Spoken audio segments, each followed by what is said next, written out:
అవే ఇక్కడ ఎక్కువ. ఇప్పుడు ఒకే చెట్టుకి ఎన్ని వచ్చినాయి చూడండి. ఇది ఏ వెరైటీ అంటే ఇది మొత్తం నీళ్ళు నిండిపోయింది అనుకోండి, ఇది పసుపు కలర్ అయిపోతాయి ఆకులు. అండ్ దెన్ మెల్లగా రోగం లాగా వచ్చేసి అది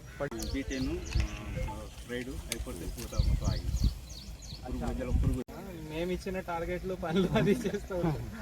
కానీ ఇప్పుడు ఈ ఐడియా కూడా చాలా బాగుంది. గోరుచిక్కుడు కదా ఇది. ఇప్పుడు మార్కెట్లో అదే మన చౌరస్తా దగ్గర ఇంకా వస్తూ ఉన్నాయి. Very nice. సో ఒక్కసారి అదే కొత్తగూడెంకి అమ్ముతున్నారా? కొత్తగూడెం వాళ్ళే వస్తున్నారా? లెక్క పెడుతున్నారా బాల్య గారు?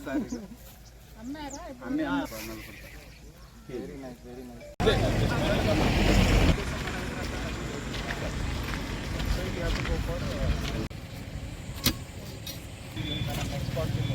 జరగమ్మా.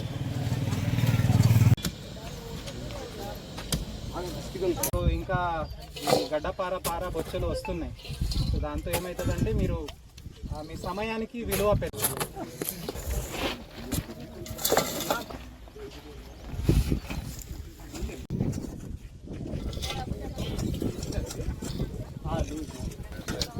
కానీ దూరం వేసుకోవాల్సి వస్తుంది. జూలూరుపాడు మండల్లో మాచినేనిపేట గ్రామంలో మనం ఇక్కడ మన చౌక్లీ గారి పొలంలో ఉన్నాము. ఈ 1 ఎకర్ వాళ్ళు ఇక్కడ మునగ తోట ఏర్పాటు చేశారు.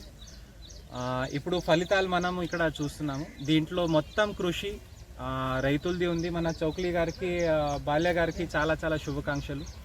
రైతులందరికీ మేము అదే విజ్ఞప్తి చేస్తున్నాము. ఉపాధి హామీ